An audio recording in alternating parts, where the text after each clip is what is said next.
That's what they're gonna hear at the beginning.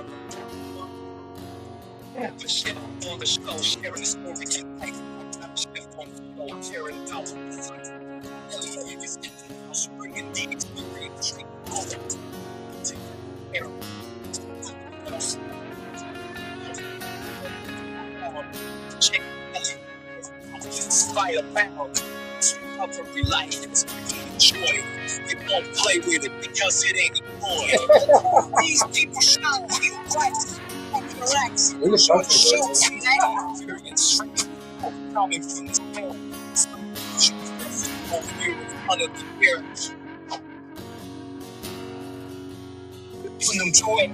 Don't play with it because it ain't a we live our life in an attitude of gratitude. It's a fail safe. I heart you at a place where you feel safe. All right, guys, that's enough of that shit. All right, welcome back to the Super Gratitude Podcast, everybody. We're doing all this new stuff. Oh, look, I even got these lights. We're laughing our ass off. So, Attitude for Gratitude every Friday night here at Work for Recovery 4026 Washington Avenue North. Come on down and check us out. Every Friday night, you know we go live, like it says on the bottom of your screen, and there's probably still music playing. Maybe not. I don't know. Let me know, audience, if it's irritating or what I got to get you against. Rocky's already in the house. Thank you, buddy. So here's the thing. If you're struggling tonight, please reach out. My number's going across the bottom of the screen. You're worth what we're going to talk about tonight. If you're on the fence about life, like come on down, check us out. 4026 North Washington Avenue. We've got tons of stuff always going on down here. Every night, 7 p.m., we have meetings. Wednesday, we have a men's meeting. Someone's phone is on. Shit. Is that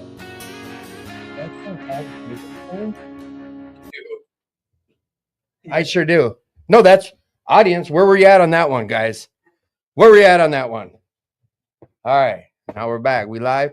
Matter of fact, tell me if you hear me live, because maybe open up the show and tell me if we're live. All I know is I can see my big fat face right there through the screen. Matter of fact, here, video me, please. There we go. We'll do this again. It's not like I've been doing this for 3 years and I know what I'm doing. I'm a complete addict and alcoholic and all that good stuff, and I'm figuring it out every day, one day at a time. 4026 Washington Avenue North. Come on down. Thanks, Rock. Yeah, sounds good. Come on down. Check us out. Every day of the week, we've got stuff going on here. Wednesdays, we've got a men's meeting at 5 and women's meeting at 5. And then every night at 7 p.m., we have meetings going on. Like I tell you, every week, we talk about where we found our recovery. We don't do that gatekeeping shit here. Like, you're going to hear these guys talk about where they found their recovery through their story. You're going to hear about where I found my recovery. I talk about different faith-based places, Serenity Village and Eagle Brook. You've heard me talk about them places quite a bit. New Hope, Al-Anon, Fridley, and 2218 and Blaine, Al-Anon will work for recovery. Like, we don't gatekeep this stuff. So if you're hearing us tonight and there's some stuff you want to share with the audience about where you've gotten your recovery or a good meeting you know about, share it. Like, we don't get to keep this unless we give it away. Just like that beautiful music you got to hear at the beginning of the show, which now I know they didn't get to hear because you're busy listening to this crap. Matter of fact, give me my phone back. We're going to play this homemade country song about Jake and Nellie, the guests on the show tonight. And TikTok, like I said, they get a back seat to all this. So we're going to do a country song about Jake and Nellie.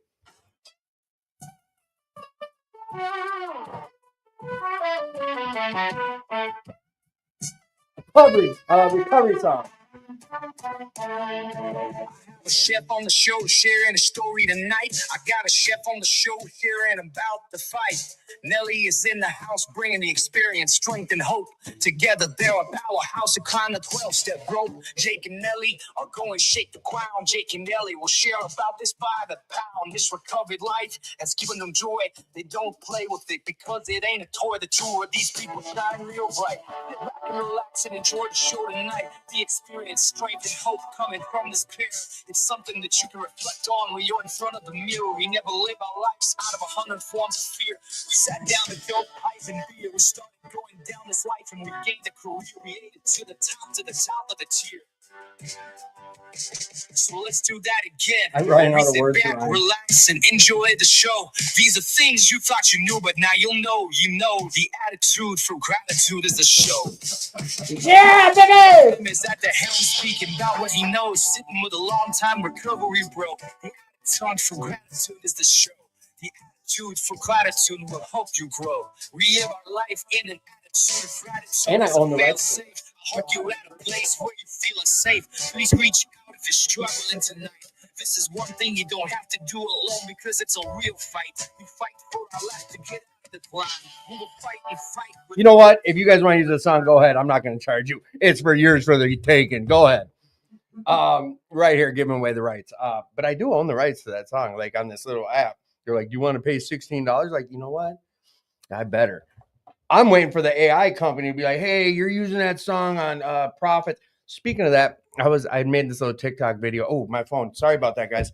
So, like this whole TikTok shit, like I make advertisements about the Attitude for Gratitude show every week. I'm like, "Hey, check us out," and da da da. I just started like 2 weeks ago, and like the views are crazy, like 10,000 on one. And I was getting coffee the other morning. This lady came up to me. She's like, "Oh, you're the Attitude for Gratitude podcast guy." I'm like, yeah, whatever. You know, my ego through the roof. And I'm like, yeah. So we started talking BS. She's like, "For real, how much money you pulling in?" I'm like, "What?" She's like, "How much money you pulling in?" I'm like, "I make no money."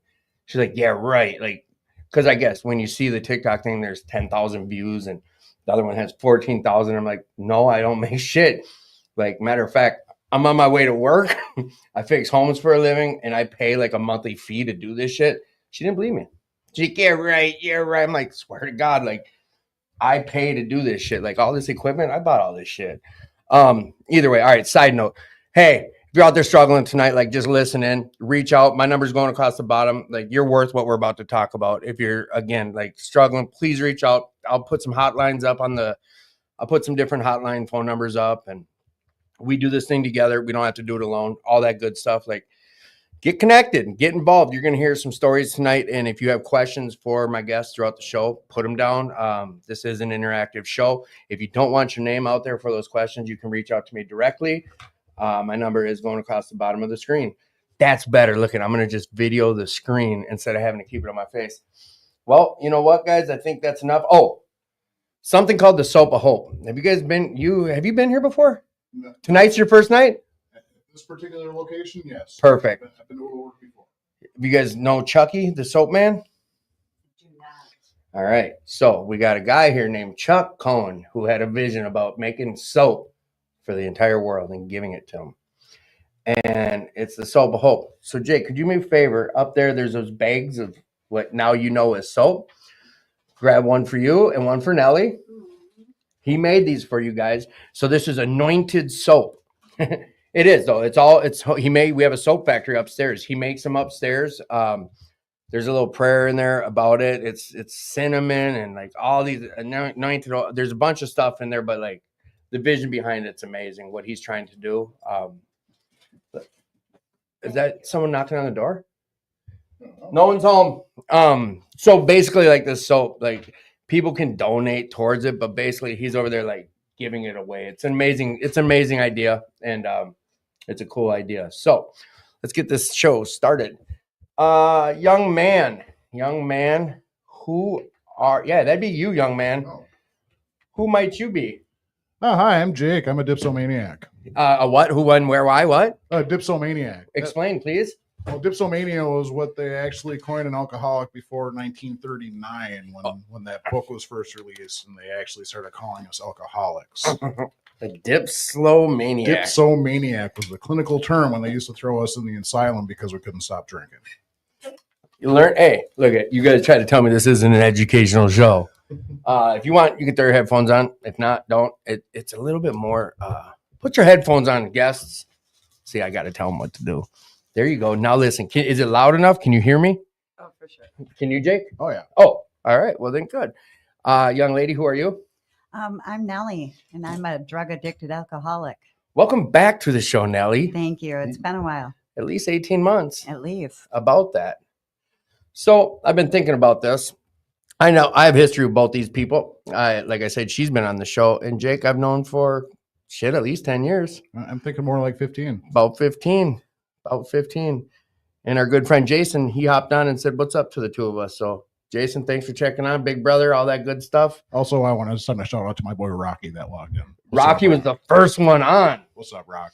Yeah, buddy. Yeah. Dipsomaniac. Well, isn't that fancy? Again, if you guys have questions throughout the show, I'll do my best. Like always, I'll get to them. But I'll do my best. And if not, like put them on my phone and I'll get to them there. I'm wondering if I can see you on the phone deal situation. I know I can see Jake. Oh, there we go. No, you're good. You're good. We can do all this jazz like this. TikTok gets all funny about stuff all the time. Little pickety fuckers. Oh shit, they may have heard me say that about him. I'll figure this out while you guys are telling me something. Jake, tell me about yourself. There's no script to none of this. I want to hear about you. Start telling me about your story. Why'd you get what? Tell me your story, Jake, and I will slightly do my best not to interrupt, but take us down the path of Jake D.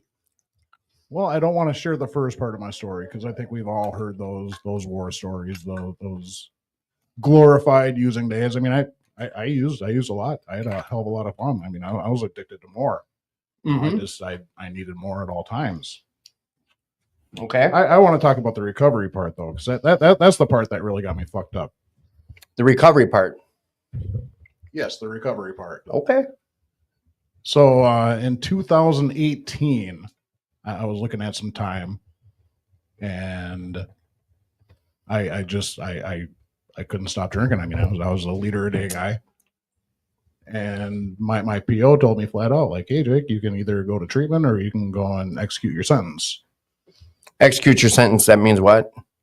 Oh, that means I can go to prison for X amount of days or years. Or all right. whatever. You know what? You guys haven't been on, and I don't think you've listened that much, but I'm going to be asking some shit that, of course, I know what the answer is. We have tons of people that they hear words like execute or diplomania. They have no clue. So I'm going to make you explain certain things. Execute my sentence means that I would be able to go to prison in lieu of being on probation. I could serve my term, and then when I would come out, I would be off probation. Right. And most people would be like, no, let me be on probation. I don't want to get locked up. Right. Typically. Typically. Yeah. Okay. So sorry for interrupting. Keep going. So I started this long, arduous journey of trying to get clean. Not necessarily for myself, but just to make my PO happy. And I went to New Beginnings at first. This was in August of 2018. And I did my little 30 days there, and I came out and I did my little outpatient, whatever aftercare stuff. And about 2 weeks in, I quit that. And then I started working. I was doing good. I wasn't relapsing or anything. Cooking? Were you back cooking? Yes, I was cooking. Every time I've shared with people, I have a chef on the show. They go, "Oh yeah, he's an alcoholic." That's like, I'll let you share about a lot of this. Sorry. Go ahead. Well, I guess we can go backwards a little bit here. So for a long time, I was in a different career. In 2013, I changed careers from the office world to the restaurant kitchen world. Hence me knowing Jake from the office world of collections. That is correct. Damn, that was 2013. That's when I left there. So that was. So it had to be. Oh, so it's 50. You're right. All of 15 years ago. Yeah. Life flies when you do dope. Wow. No, keep going. Damn. Well, anyhow, so I transitioned from the office world to restaurant kitchens. My very first restaurant kitchen, like my first day on the job, the chef walks up to me. This was a brunch place. So the chef walks up to me at like 9 o'clock in the morning with a shot of whiskey. And I'm like, oh my God, this is fucking heaven. I can drink while I work. And those shots just kept on coming throughout the whole entire shift. I ended up working at that job for 18 months, and that's just how it was. It's just every day shoving booze down your throat. And I would work other jobs, and I would work there till 3. Was this the first time you were ever a chef, or did you used to work did you dabble in that world, or do you go to school for it? Or I thought you were involved with cooking prior to the collections world. Well, I went to school for being a chef when I was working in collections. Okay, yeah, there's some schooling. And then I did spend some time as a private chef after that. I catered some stuff. I did some bigger events, but my first delving into the restaurant world and actually dealing with the psychopaths that work in restaurants. Cooked one of the best pulled porks in my life over at our house on 55 for an event we had. And there may have been some drugs and alcohol going on then too. Generally, we're at that house. Yes. Good times. So you did, while you were at the last job, you were going to school for this, but did you have any idea of when you were stepping into that world, it was going to be like that? I had an inkling because I've seen Waiting. You know, I knew how the stereotypical restaurant world was, but I didn't know how true it was until I actually got into it. So 18 months at that job. So like you're becoming an alcoholic through this job. Yes. Well, I tend to think I was always an alcoholic, but I just never drank during the day at my office job, and now all of a sudden I can drink all day. And it's okay too. And it's okay. It's even frowned upon if I turn a shot down. So so now all of a sudden I'm working 2 and 3 jobs at a time, and I'm drinking after each shift. I'm drinking before each shift. I'm drinking on my way to and from, and yeah, I mean I'm working 60, 70 hours a week, and I'm drinking every freaking hour of every day. That tends to catch up with you after a while. Did you was there D-dubs or I mean, what was the first legal consequence with alcohol? The first legal consequence? Like in your life? Was there ever when you were younger type shit? Well, every charge I've ever had as an adult has had alcohol related. Right. Something or other. Right. Yeah. I have 2 domestics. I have 2 D-dubs. I have I actually got arrested once for jaywalking. I think I remember this story. But always while drunk, intoxicated. Yes, actually, so I didn't get arrested for jaywalking. I got an officer's attention for jaywalking, and I actually got arrested for inciting a riot. That was the actual charge there. And then they dropped that down to a disorderly conduct. Oh, awesome. So I guess the question, and I already gotten one about it, is I know you jump back and forth, but even when this happened with the probation officers, like you got legal stuff, did you ever think, when was there ever a part where you're like, shit, this drinking is a problem? I mean, the consequences were the problem. Right. It wasn't the drinking. I had to find a way to drink around the consequences. Right. When did you figure that out? That I actually had to stop drinking? No, that the drinking was the problem. Oh, that was probably by, I don't know, my 6th or 7th treatment. Okay. So no, let's go back then. That's good. I mean, that's not good, but that's good. It gives me some sustenance here on how to approach me interrupting your story. Because I don't plan on interrupting people's stories, but I'm going to help guide you. So you get this job and drinking like crazy, 18 months, keep her going. Well, and then every subsequent job after that was like that. Although they weren't all like that. So I've been fired from several jobs for drinking. I've quit several jobs from the effects of drinking. Not necessarily being drunk on the job, but like going through detox and not being able to go in, or having anxiety attacks because of the detox and not being able to work. And you know, that's the thing about that industry is there's always another job. Always. I'm never out of work for more than a week. Right. Regardless of what happened. That's a skill set you have that you can utilize anywhere, and everyone's hiring cooks if you know what you're doing. Yes. So the consequences from drinking still, even during this time, like it was still how to work around it type of deal. It wasn't the drinking. That mindset wasn't there, but you're still getting all these legal problems all came about. When was the first treatment? When was the first time you stepped into any rooms of recovery? That would have been August of 2018. I got to go to a nice little place called New Beginnings out in Waverly. Okay. So with you getting to that point, like you said, we're not going to spend much time on your experience. Most people don't show up here into this studio or in the rooms of recovery unless there was some experience that occurred. I'm definitely more than qualified to be sitting in this chair. And you've already shared about the withdrawal, like you lost a job because you're going through delirium tremens, DTs. A job?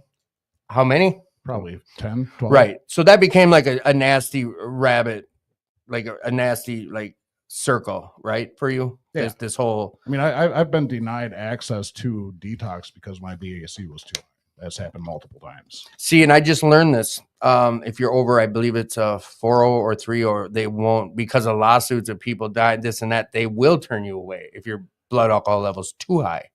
Yeah, I don't know what their threshold is, but I know that I've gone in a couple times at a 0.53 and over, and they would not take me. Yeah. And that's I didn't know this either. A guy called me the other day with some concerns about what to do with someone, and I didn't know. So consequences are happening for you in your life.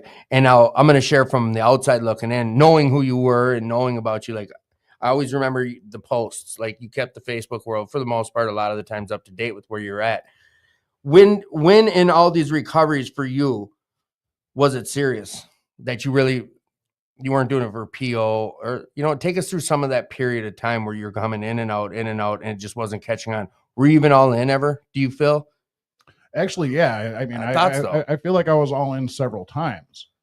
And I mean, for me, my salvation lies in the third step of Alcoholics Anonymous. We made a decision to turn our will and our lives over to the care of God as we understand Him. Mm-hmm. I always worked that step with an asterisk. And that asterisk is really, really small print. And it said, I reserve the right to take my will and my life back at any point in time for any reason. And I utilized that to a T.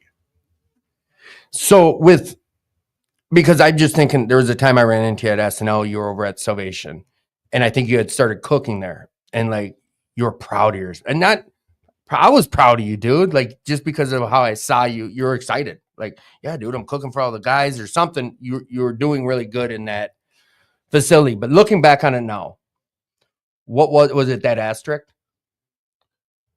I mean, yeah. So I would work the steps like anybody else. You work 1, you work 2, you work 3, and then you move on to 4. Mm-hmm.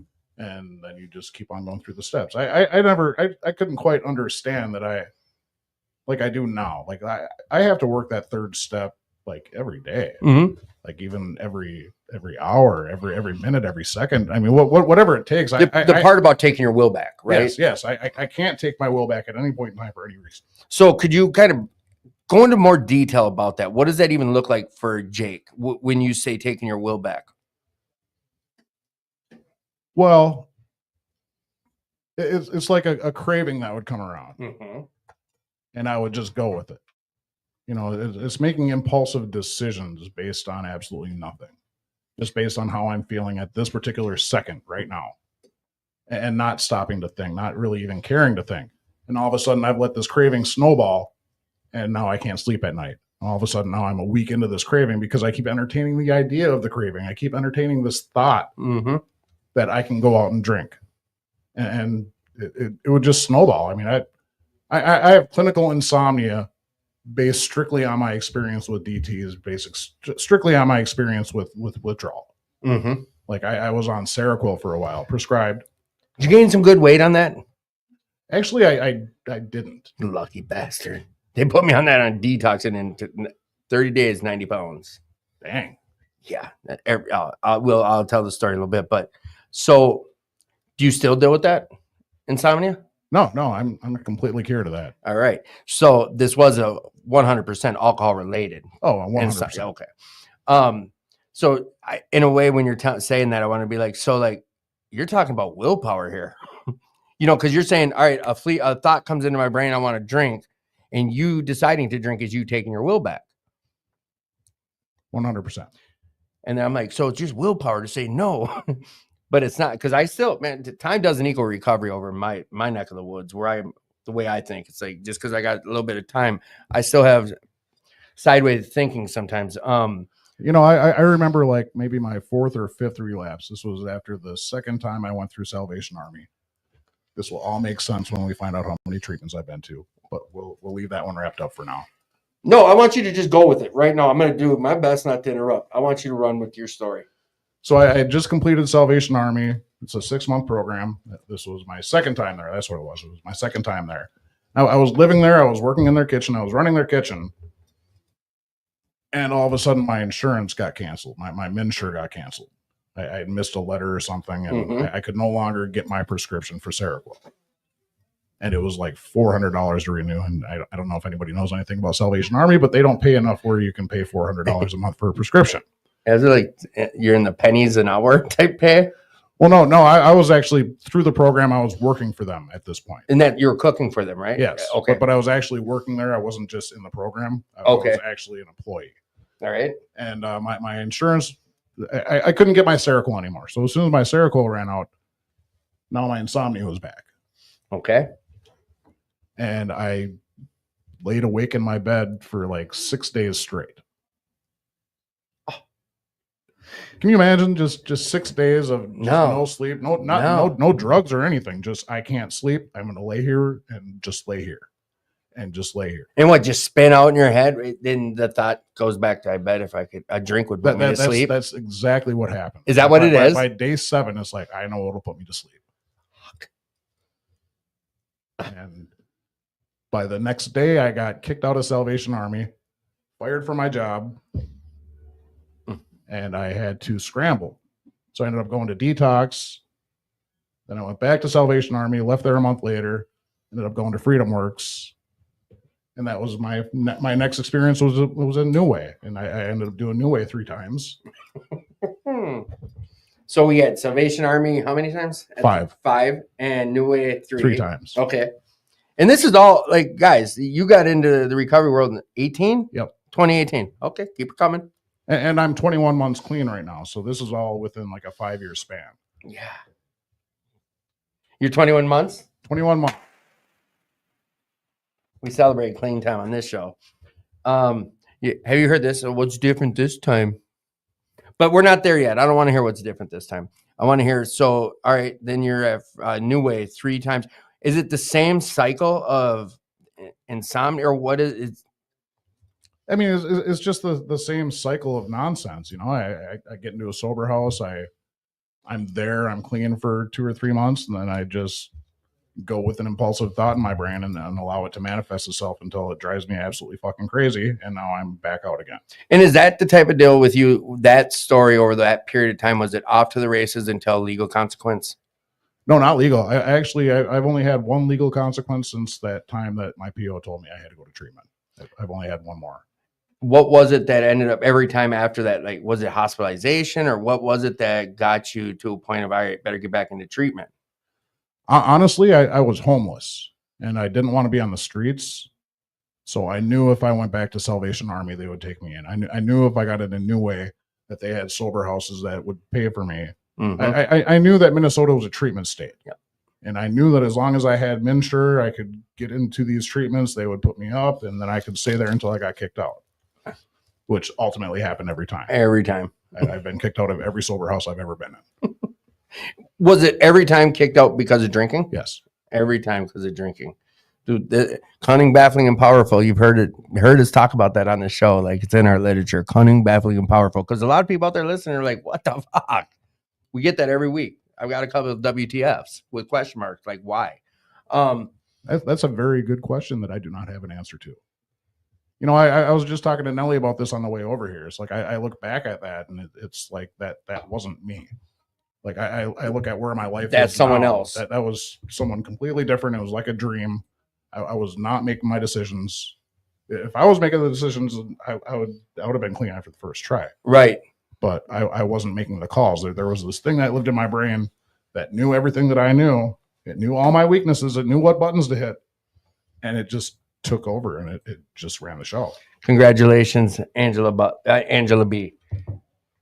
5 months and 10 days, no alcohol, no hard drugs. Good job. Nice. Good job. Oh no, that's all right. You know what? I'm trying to read and listen. I just bear with me. Sorry, guys. So this is the part where I'm going to ask, like, about what was it 21 months ago that was there a change? Do we have a spiritual awakening? Do we have what was it? Talk to me. Well, let me tell you, I've been to treatment 13 times. Mm-hmm. And out of those 13 times, I have never stayed sober out of treatment. Not one time. Okay. I'm 0 for 13. And the thing about those treatments is every single one of those that I went to, they gave me tools. Every single one, I would get tools. It's like I go to the store and I buy this nice shiny tool and I bring it home and I don't unwrap it. I don't take it out of the package. I don't figure out how to use it. I just put it in my toolbox and then I forget it's there. Mm-hmm. And then I go back out and mess up everything and go back to treatment and go and get another new tool. and bring it back home and put it in my toolbox and never look at it again. So here I got this toolbox full of these very useful tools that I'm just not using. Mm-hmm. Now, for whatever reason, now mind you, I have 2 felonies that were directly related to alcohol. But for whatever reason, 21 months ago, I got a DWI in Wisconsin, an OWI. Okay. I had just clocked out of work. Like literally, I punched out of work. I got my shit together and I went out to my car. I didn't go sit at the bar for a minute or anything. I legit just left work. Got pulled over 3 miles from my job, almost back to Minnesota, 0.34. Leaving work. Leaving work. And you were pretty. I was very functional. Those cops were very surprised when I blew that high of a number. They figured I was probably a 0.12. You're like, no, I'm Jake Dahl, bro. You don't even know me, bro. I've lived through 0.5. Oh boy. Oh boy. Okay. So yeah.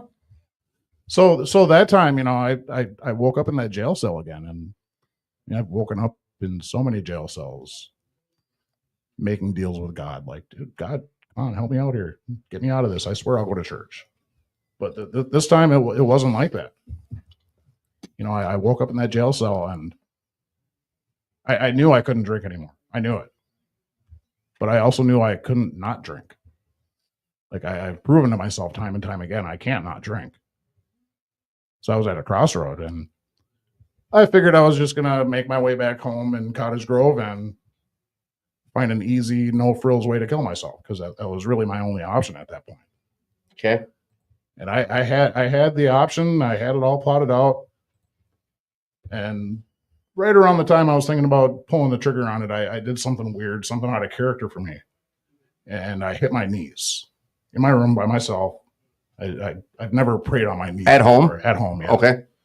But I hit my knees and I prayed. And I didn't pray for God to get me out of anything. I know that doesn't work. I didn't pray for, the only thing I prayed for was for strength to get through what I was going through, what I was about to go through, for courage to face it like a man, and to just guide me to where I needed to be, and to just help me. And I don't know why, but maybe God heard me this time, or maybe I was actually listening because God had heard me several times. I mean, through my 13 treatments, they say it takes a village. Well, I know a lot of people that have tried to help me through those years. And there's quite a few online right now supporting this show.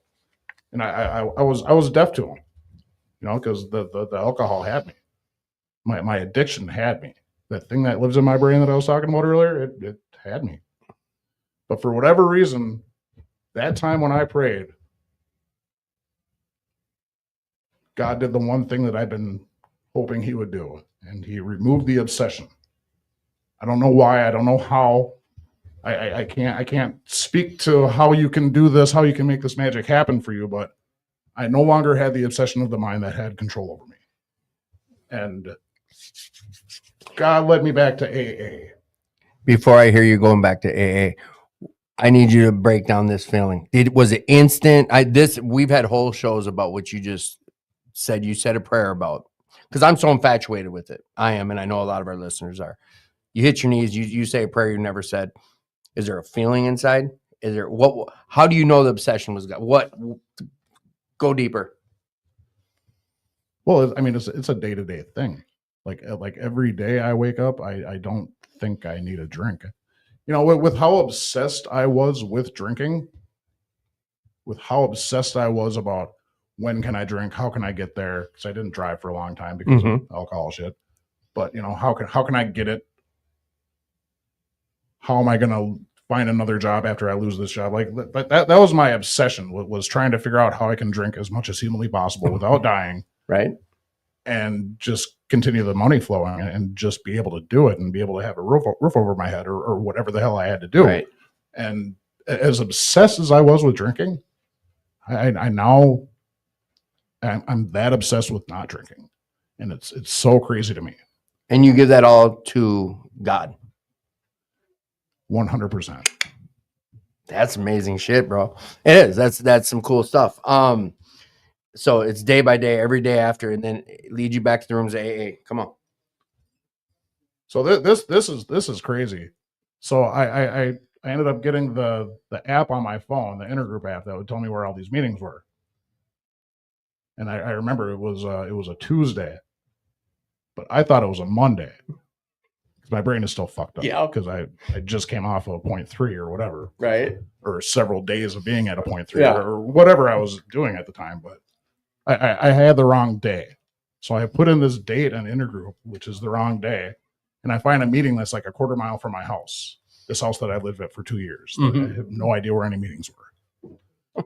So I go to this meeting thinking, oh yeah, cool, Monday night meeting. And nobody shows up. It's like, well, what the hell? You think it's the wrong day? Yeah, okay. So then I realized that I looked at the wrong day. So I'm basically gonna throw in the towel, like, oh, I tried. Fuck it, I tried. That's what we do. That's it. Mhm. And I didn't do that. I had just found another meeting. And Imagine that. and it was a couple miles from my house. So it's like, oh, you know what? I'll go check it out. So I go to this church. It's just it's like in the town over from me. And I go to this meeting that it's July, so there's like 3 people there. Like, wow, this is a junk ass meeting. But I'll sit through it. Sometimes. All right, go ahead. Come on. Yeah. So, I go to this meeting and I find out this church is a recovery church. Now, I had only had experience with Serenity Village as far as recovery churches. So I didn't know there was a recovery church 2 miles from my house, even though I've been dealing with these fucking demons for however long I've been living at this house. Tell me more. Right. So I find out that there's stuff going on there every single night. I have some free time because I just got fired from my job because I got pulled over in a small town and I blew a 0.34, even though I just left work. Word travels. So I got fired from my job and I had some free time. So I went to the church the next night and I met a bunch of the congregation. And it was so cool. I went back to the church the next night. And then I went back to the church the next night. And then I went back to church on Sunday. And all of a sudden I'm going to church every Sunday. Like it happened that fast. And it was all because I didn't do what I wanted to do. I didn't do what I usually do. Imagine that. Weird. You mean I was the problem the whole time? Are you serious? These are the questions that come in right around this time. When did you realize you were the problem? Like, when does that epiphany? I know we know while we're sitting there getting in trouble, it's usually, damn, cops caught me, or but there's usually this part in our recovery we realize, like, fuck, it was all me. It was all me. I can't tell you the date I realized that, but. Well, I can tell you 2 days that I realized that. The first, well, I can't tell you the first. I can't tell you either of the fucking days. But yeah, I can tell you the first time I realized that. My second sponsor, no, my first sponsor, when I did my 4th and 5th step with him, part of the 4th step he had me do was I had to write down what my part was with all these resentments that I had. I was like, well, no. I'm here to bitch about this shit. I'm here to complain about how all these people did me wrong. What do you mean I have a role? And all of a sudden I realized that I actually caused all this shit. Like I legit, even the shit that I had nothing to do with, I still contributed. Yeah. Like I was still a very big part of this. I had still caused way more issues than needed to be caused. I bet this person has a way bigger resentment against me than I do against them. I mean, it snowballed. Right. And I mean, it got to the point where I had this massive resentment against myself, which also contributed to some of the excessive drinking. But yeah, we don't have to sit and look at self while we're busy fucked up. But so it's weird. I figured out that whole time I hated myself for what I was doing, but I still was doing it because I had no control. One thing was explained to me, I always was like, yeah, it's common sense. Like, and that's a big problem for me to be like, oh, I know it's common sense. But when they talk about, we got to do this 5th step, we got to get this shit off our chest. Well, yeah, no shit. Because if I keep these secrets in or keep this self-hatred in, I'm going to drink over it to get rid of the self-hatred. And once I sober up, it's going to come right back. So I know how to get rid of it. It's a nasty circle. For me, it was just a nasty circle. Vicious. I mean, and a lot of times we don't realize it till we get past it and clear up our head. What was the second time? Honestly, it was when I woke up in that jail cell. It was when I made all these decisions to kill myself. And then I knew that I had absolutely no control. I knew that I had absolutely no willpower. I knew that I couldn't do this. So I had to remove myself because I was the problem. I mean, here, this whole time, I'm trying to think my way out of this. Like I tried to figure out every single way I could do this without actually having to quit drinking. We do that shit. I know. Now it's kind of funny saying it, but I get it. And I was trying to figure out this way that I could change my life without changing anything. And the fact of the matter is I can't think my way out of this problem because I'm using the brain that is the problem. Like my brain is broken, and I'm trying to use a broken brain to fix a problem with a broken brain. And it's hitting your head against the wall. So I had to start doing the opposite of what I wanted to do. I had to start going to this church that I really didn't want to go to. I had to start going to AA that I really didn't want to go to because I knew that wouldn't help because I've been going to AA for years and it never helped. You can't get me clean, Tim. I don't trust you, so I'm not coming. Yep. That's the long and short of it. And I mean, there was this guy Glenn Rank that used to talk. I'm sure he still talks at Salvation Army, and one of his many one-liners is, "You can't get sobriety through osmosis." Nope. You know what, you guys? Real quick here, I put a hotline up on the bottom of your screen. Jake brought up some stuff about some self-harm, and if you're dealing with any of those type of thoughts or whatever, utilize that hotline. Please reach out. Mental health is a real thing, man. We talk about it every week on this show, and if you're having some thoughts, self-harm or anything like that, please utilize that number or listen like Jake, hit your knees or else, like, reach out, please. You're worth it. Like, you're better off here than you are elsewhere. So please reach out. Jake, please don't let that diseased brain make that decision for you. Right. When I was in my detox, they played this this video for us. It's this lady, and it's I didn't start with a needle in my arm. That's the name of it. That's how I always find it when I YouTube it. And she talks about what you just brought up. Like, she's like, I had a motherfucking broken brain. How does the motherfucking broken brain make a choice to make a good choice? Once it's a problem, it was a problem. How does the problem fix something once it's already a problem? Like she started wording it the way I just heard you word it. And it makes perfect sense. Like, how does this brain that's broken supposed to make a good decision? It makes no sense. And she's like, moments of lucidity, moments of clarity arise, or we hit our knees. So how are you still involved with this church? Yes, I've actually cooked for a couple events for them. Would you like to share what church we're talking about? It's called Household of Faith, and it is in St. Paul Park, Minnesota. I was just in St. Paul Park. Damn, you live way out there? Yeah, I live in Cottage Grove. Yeah, no, my boss lives in St. Paul Park, and it's not close. So once again, the name of that place? Household of Faith. Household of Faith. Awesome. And you're really involved there. That was kind of your. I mean, I was more involved back then, just because I was really early in my recovery. I actually had a job that kind of worked around my ability to be there. I had to take a couple steps back because, as you alluded to, I'm a chef and I work when everyone else is doing stuff like going to church. So. Right. How? So you are back working? Oh yeah. Let's hear about you entering back into the line of work that is so involved with that world of drinking. How does this look for Jake D? I told you that the desire, the obsession was lifted, and I'm not lying. Like I can walk into these environments and I have no desire to drink. Like I don't care to. Like I work at a place in St. Paul Park now it's a dive bar. I'm in charge of the food. I love the fact that I'm there doing that. I'm the executive chef, and I'm upping the quality of the food there. But at the same time, it's a dive bar. We have a lot of regulars. There's a lot of people that come in there and just drink and drink and drink and drink and drink and drink. And want to buy you drinks. No, they absolutely want to buy me drinks until I show them the tattoo on my arm and tell them that I've been sober for 21 months. Right. Because I like to throw that out there just in case if they ever feel the need to talk to someone. Right. You're planting seeds. Just plant a seed. I'm not trying to force my recovery on anyone, but I am letting them know, hey, by the way, I've been through that. Right. I might not be able to help you, but What a fucking kill! What a buzz kill! I've never even No. offered to help, but I just Right. I just planted the seed. It's what we get to do. So you get into that world, back into that world. Was there worries, or were you at a point where you knew it was not a concern? It's not a worry, or did you take some insurance out on self and have someone know, like, hey, I'm going back to work? And what did it look like? Well, so I started working at a dive bar right away in St. Paul Park, and then immediately God intervened.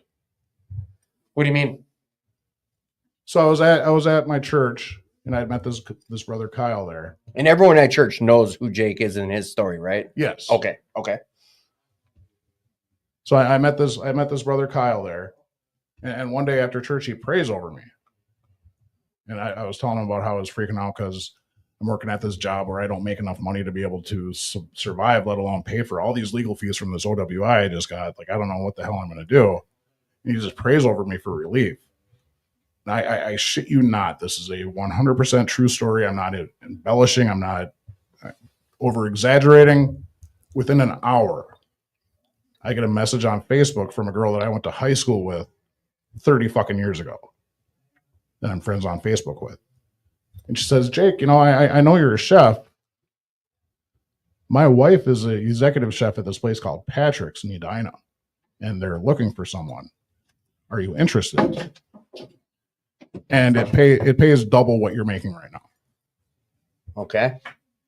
So I text her wife.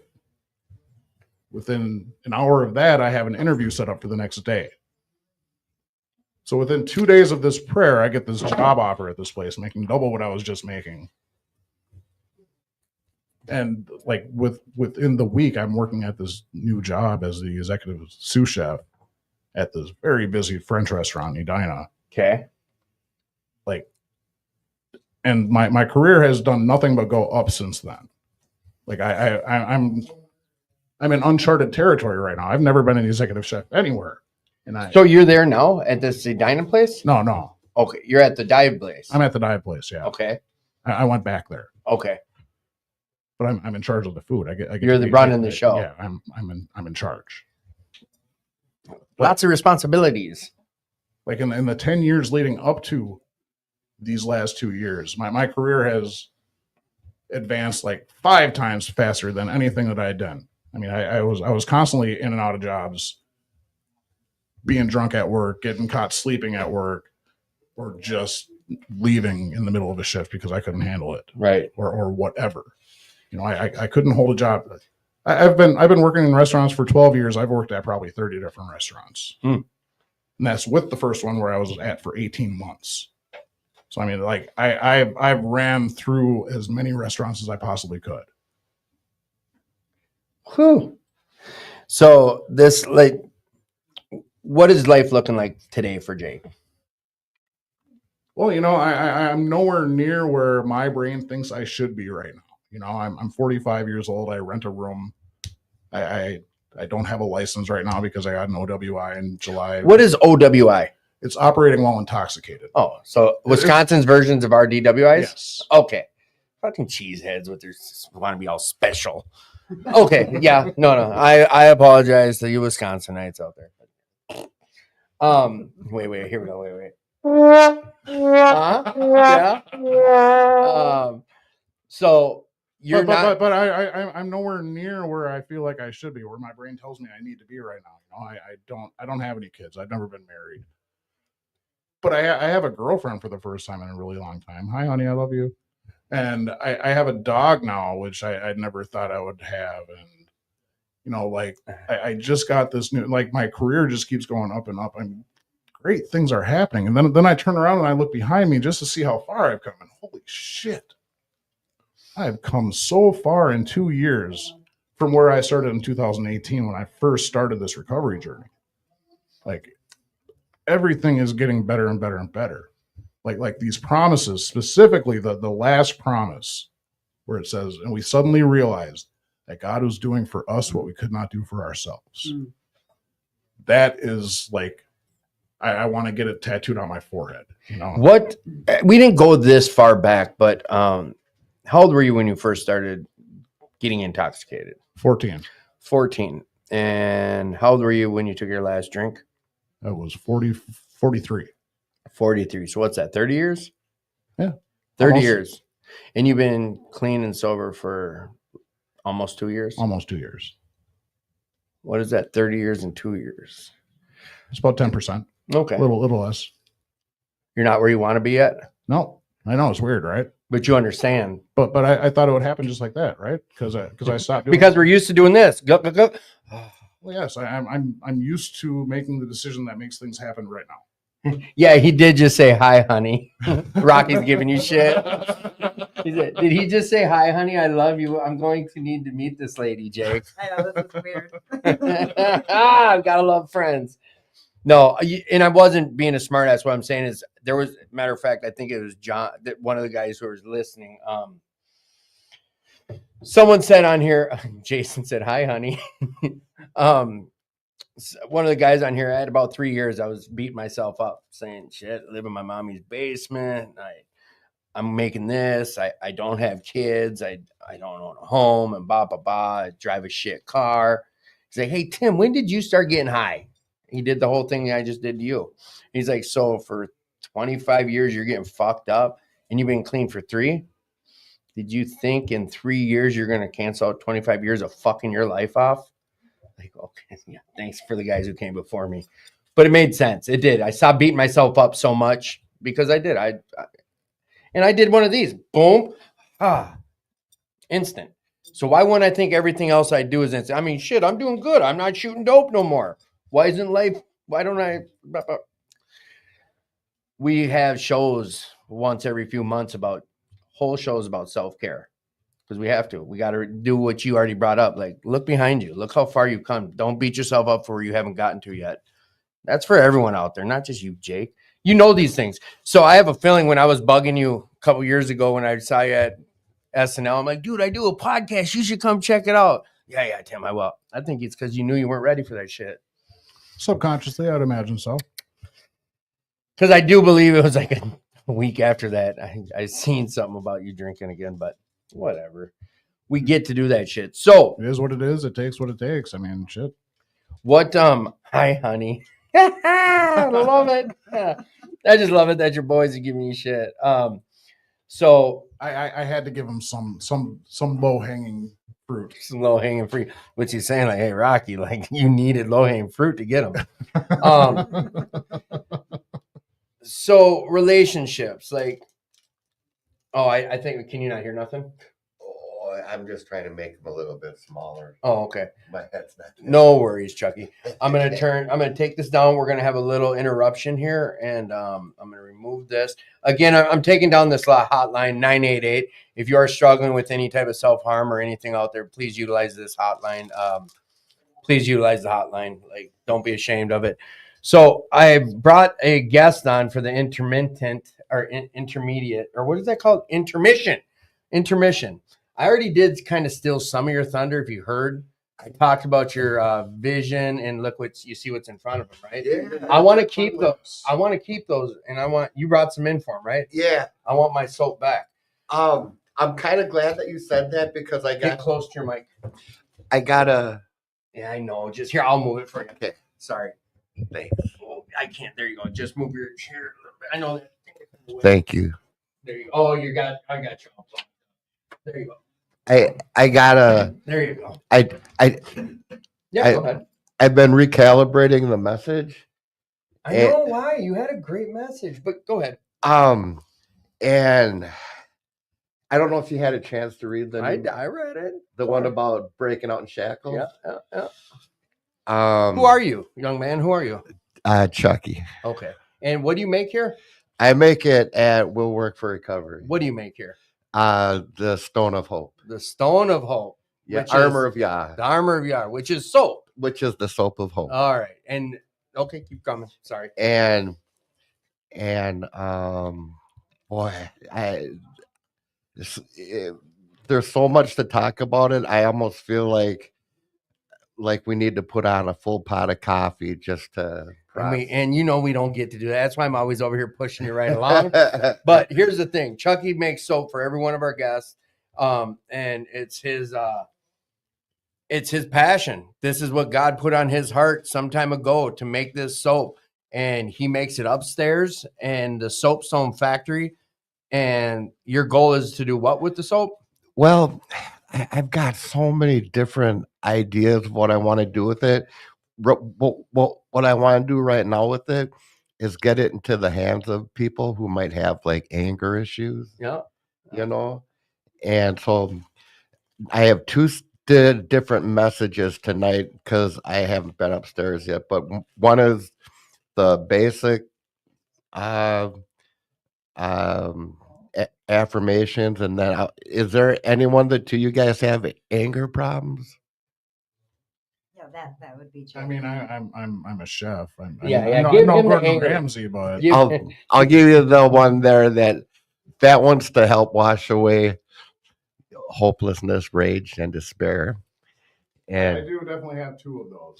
But here's the thing: I'm gonna steal his thunder, and it's just in the sake of time, Chucky. No offense, I know none taken. It's okay. I'm But like a turtle. He prays into the soap. He prays over it while making it, and there's steps of making this soap where in between he prays into it. He's a very spiritual man, and I wish you'd have brought your. Oh, I got it out in the car. Maybe you could grab it and bring it back in, and we could end the show with you That blessing the show. I would love that. The soap, it kills germs that would ordinarily get under your skin that cause incarceration. Huh? You like that one? Nice. Yeah, buddy. I could have used this 5 years ago. Right. I know. Where were you before I got locked up, bro? So, and it also helps you to not break out in shackles too. yeah, buddy. Going breaking out in handcuffs. All right. Here's what I would like from you, Chucky, is get the God, I always want to call it the ram's horn. The shofar. The shofar. Grab the shofar and not right away because we're gonna hear some of Nellie's story here, and then I'd like you to come back down maybe within 45 minutes or so. Yeah, that sounds good. I'll be here. All right, brother. We love you. Thank you for blessing us, and Thanks, he's Chucky. gonna be back to close out the show with a little prayer, a little song, and the shofar. Anyone who's heard it, they know. I'm excited you guys haven't. Armor of Yah kills germs that would ordinarily get under your skin that cause incarceration. Amen. Yeah, here we go. Yeah, I got to do something about that. How tight it is. I'm sorry about That's that. okay. Chuck. I got to lose a little weight too. You losing weight, dude. Look at you. I can tell. Good job, brother. You're doing a great job, buddy. You too, brother. Thanks for the soap. Thank you. You're welcome. You're welcome. So I tried to blow that up. I tried to take care of that before. I didn't know if he'd be here or not, and you can see how impatient I know you saw me at one point because I'm sitting here. I'm like on the edge of my seat going. He does that. He left his phone, didn't he? Yep. Sure did. Burner. Okay. So, Jake, we're gonna do a lot of wrapping up at the end where you'll be talking some more. But anything about your story that we may have left out before I move on to hearing some of Nellie's story? So much I could probably go on for about 5 more hours, but Honestly, we have no time limit. I've had this show go 3.5 hours once. Well, I have to work early in the morning, so. All right. Well, then there's a bunch more wrap up type of stuff. But how about this? Maybe I'll come back at some point in time and we'll do this again. Oh, I put you on air. That's one of the last things on my wrap up is to confirm that you guys will come back. That's why I didn't feel bad when I had Nellie back on because she already said she'd come back on about 18 months ago. Who are you, young lady? I'm Nellie. Welcome back to the show, Nellie. Thank you very much. Last time you were on the show, you shared some of your story, and I can't recall a lot of it. I tried finding it, and a lot of my stuff from 2218, where the show used to be held at, I don't have those shows anymore. Well, and actually, that was more of a situation where someone I knew was on the show. I happened to walk in the room, and therefore a mic was put in front of me. So I don't know how much of my story I actually shared. We shared some things. So what I'd like to know is about you and your story. In my story. Pitter patter. Pitter patter. Okay, so I go back like most of us. I'm fairly certain that I was born this way. I've got the family to prove it. I started drinking in high school, and I'll start off by saying that I'm grateful that I currently get to work with a lot of teenagers, a lot of youth on some prevention services. Okay. And so I get to go into school and kind of share a little bit about my story, the beginning story part. And so it's like I had these hopes, these dreams, these goals. By the time I graduated high school, I'd already had pretty much my associate's degree done as well. I had been a trained dancer for, 15 years. I danced around the country, beautiful things going in my life, and started partying, hanging out with the older crowd, doing things like that. And then I went away to college for my first year and doing the deal, struggling with homework, and got to a place where I was like, a bunch of my friends are doing this meth stuff. And I hear it can really help when you got to be up all night to get some homework done. And I had kind of prided myself at that point about not kind of following in the mix with the rest of them. But I got desperate. And so I reached out to a friend and I was like, I got to get this assignment done tonight. And so this friend dropped off some meth, and there I am in my, college Catholic dorm and Catholic dorm, and getting high and writing a paper. And let me recap that. Yeah. You're in a college dorm because you're in school there, Yeah. and you heard meth could help. Yeah. So you called up whoever, and they Yeah. brought over. So now we're in the midst of spun out doing meth, getting work done. Kind of. At the Catholic church. At the Catholic school. School. Yeah. Okay. Yep. Okay. So, kind of. Because, yes, that's kind of how the scenario felt at the time. I did this amazing paper. Turns out a week later, when the teacher read it, she kept it for future examples. It was a straight A+ paper. The meth paper? The meth paper, yes. But come to find out the next morning, said Fred that dropped off the bag the night before called me back up and said, I've got something to tell you. And I said, yeah. He said, I sold you vitamin B12 last night. Nice. So I'm going to get you high for real. And that was the beginning of the end. Like, life literally became a blur from that moment on. There's so many funny things that could be said about this. Just before we go further, yes, I know. You could kill it on vitamin B12, girl. I killed it on vitamin B12. She's got published letters from a vitamin B12 trip. Damn. Good stuff going on. Good stuff, And but that next day started the beginning of my drug adventure. I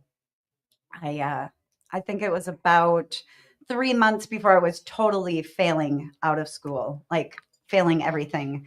I remember at one point I was rushing to class because how we are when we're getting high before school. We're not getting much done and we're always running late. Like a rocking chair, a lot of moving, but going nowhere. Yep, going nowhere. And I pull into the parking lot, put the car in park. I'm jumping out. I look in the rearview mirror and I have a huge meth ring around my nose. And I'm like, oh my God. What's a meth ring? Like white powder. All around my nose. Ah. And I was like, fuck. Coke ring. Yeah, that's same difference. Same yeah, okay. Difference. So at that time I was still in the snorting only phase. Right. And so clean myself up, run into school, but I'm failing. I'm totally failing. All these goals, all these dreams, all these ambitions that I had are very quickly crumbling. And then I kind of learned what we now talk about as the power of manipulation. I managed to convince every single one of my professors that some huge, strenuous life circumstance was keeping me from doing good work and that they should pass me. I don't know why, but they all did. So I was left to party that summer away and return the next fall. And I think I lasted about a month and a half before I all of a sudden decided that, school is not for me anymore. I think I want something else. What was it you're going to school for? At the time, juvenile probation. Okay. Yep. Okay. Juvenile probation. So I came up with all these reasons why this wasn't the right program. The school wasn't the right fit. I couldn't afford it, blah, blah, blah. And so I thought, moving back home with mom and dad was the better alternative. From there, my life did pretty much nothing for several years. Tried various things, failed at various things, but pretty much spent time hiding in the basement, getting high. Right. I found myself pregnant at 20. Was able to stay sober for the 7 months I knew I was pregnant. And it was probably 2 months after my son was born that I was right back to using. And again, my life just not going anywhere. Right. So fast forward, I'd say about 5 or 6 years, I had some life tragedy occur. I was in a really horrible motorcycle accident. that put me in a helicopter and then in a hospital bed for a significant amount of Mm. time. And I share that part of the story because that was kind of like that full circle beginning of change. And so, I still had no intention of not going back to using, but I took a break. I took a month or so break from it to let my body heal. Right. Went back to using, and then about another year or so passes, and I am going to be given a pretty significant chunk of money. Okay. Right? So I've got this huge chunk of money coming, and I was like, I've watched myself time after time get money, waste money, get money, waste money, and I just really wanted to not do that. So Right. how am I going to not do that? So at that time, I was living in an apartment in St. Francis. I had a boyfriend, I had a roommate, and I had my son. And I just turned to my boyfriend and roommate and I said, listen, tomorrow, I can't do this anymore. Tomorrow, I'm done. And if you guys want to stay living here, you've got to be done too. Like I've got dreams and goals for this money that's coming. And so the next day we quit. No, quit meth. Yeah. Don't get me wrong. I still drank. I still smoked pot. I smoked a lot of pot. I became obsessed with food. And then I like crazy. Pot and food. Imagine that. Put on the pounds, slept the days away. But I managed to put that meth pipe down, and I kept it down for a long time. And then slowly but surely, my life kind of started to get some things right. Yep. I took that money. I bought a house. I got married. I gained a stepson. I started putting things back together. Yet at the same time, I had a lot of like crazies going on in my head. I had this like massive obsessive compulsive situation going on. I wanted to control everyone in my home all the time. I started growing pot, started making moonshine, started taking my son's Adderall, doing all these other things. Not quite as consequence building as the meth was, but Still going down that path. Still going down. Have that you path. had any legal consequences from anything at this point? At ever? this point, I had one DWI at a .081. So right, exactly. I mean, okay. Exactly. So no, I didn't. And actually, they dropped that whole thing because it happened right before the motorcycle accident.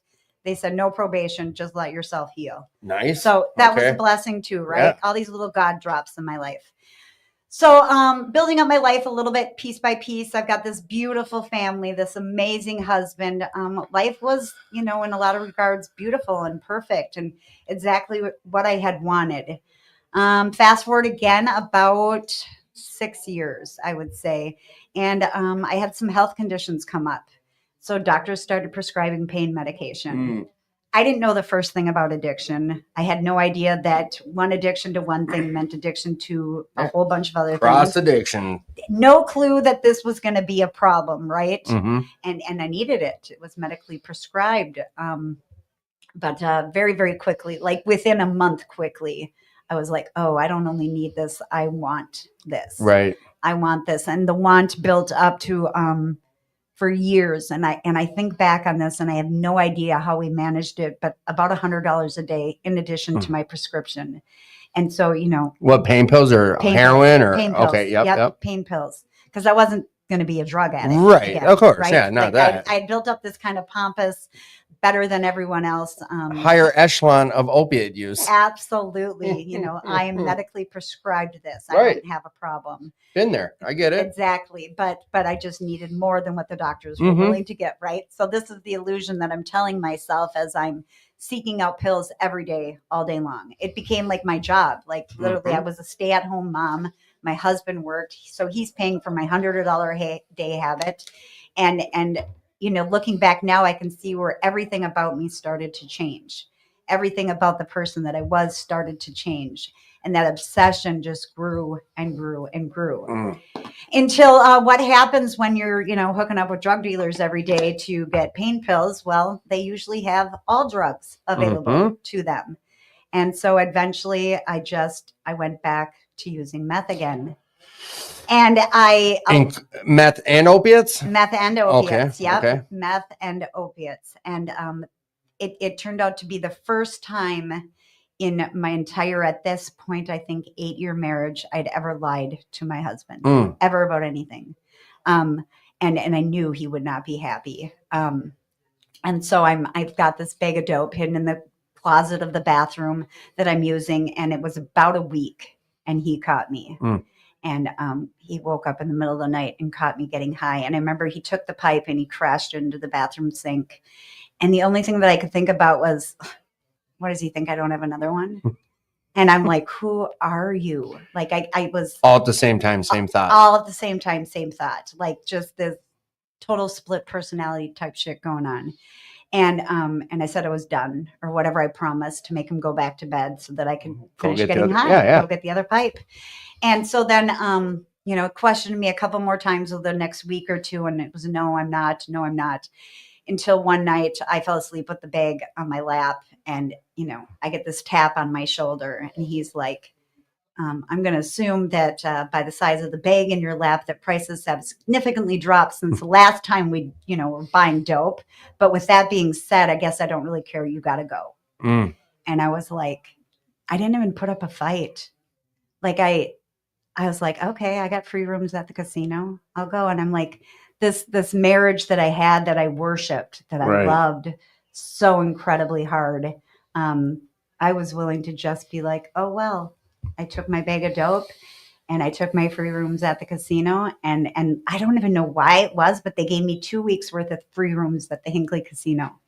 So I'm set, right? Like I'm set. Yeah, that's how our brains work. That's how my brain was thinking. And not even thinking, what am I going to do in 2 weeks in a day? Like 2 weeks in a day, or what are my kids going to do when I'm gone? Or, what about my husband that's going to work every day? Or none of that even factored into anything.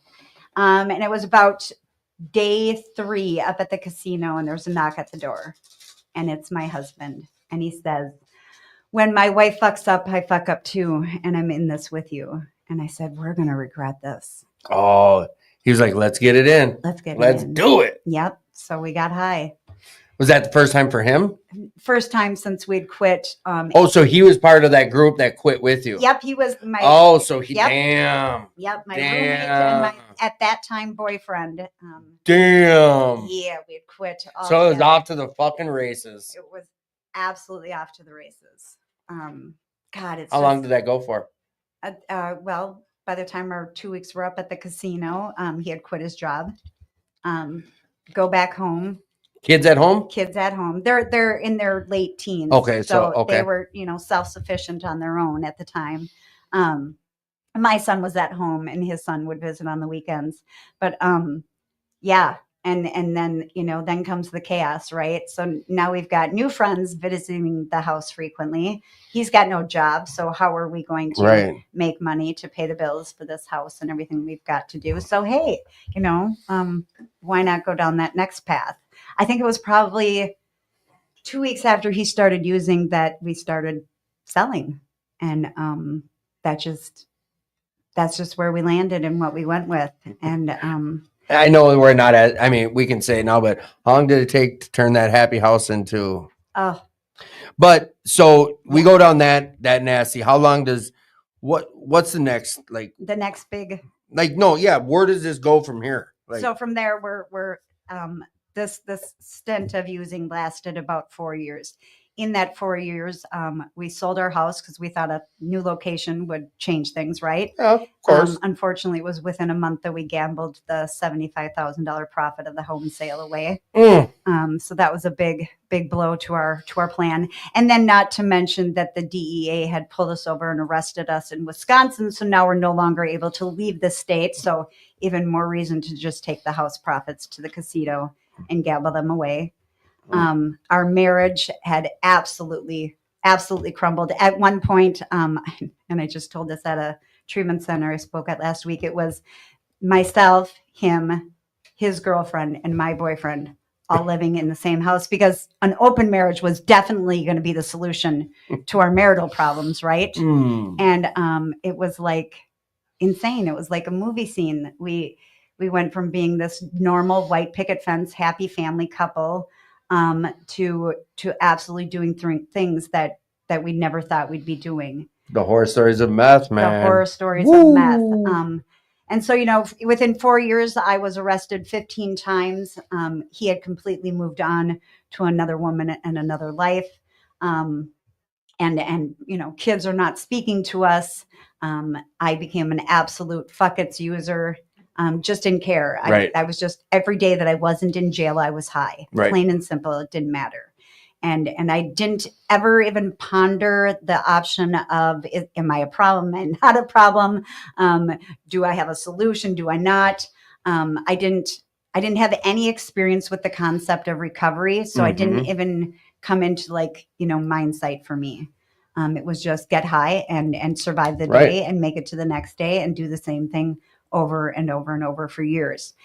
Except that after 15 arrests, that kind of piles up on you, and some of those arrests become convictions. And I'm super grateful for the big ones that didn't result in anything, but the little ones that piled up left me with some options. You're going to go to treatment, or you're going to go to prison. And if you go to prison, you're still going to go to treatment. Right. And looking back at it, Anoka County, they put me in a program where I had a year. I had a year to complete all requirements of the chemical use assessment. And man, that gave me this wiggle room, right? So now I'm trying to learn about how this recovery thing works. How to get through it. How long do I got to go before I actually got to go to treatment to fulfill these requirements? And mind you, not that other 2 counties had warrants already out, because they were not giving me the year. But there was something about that 1 year that just kind of stuck with me. I chuckle because, Jake, did you say your first treatment was New Beginnings? Yeah. Okay. So I briefly did a 7-day stint there with a very large bag of dope that went in my bra with me. And when the dope was gone, there was absolutely every reason to be out of there. Oh, yeah. I don't even count that as recovery. I was just there to fill a seat. And when the dope was gone, I was gone.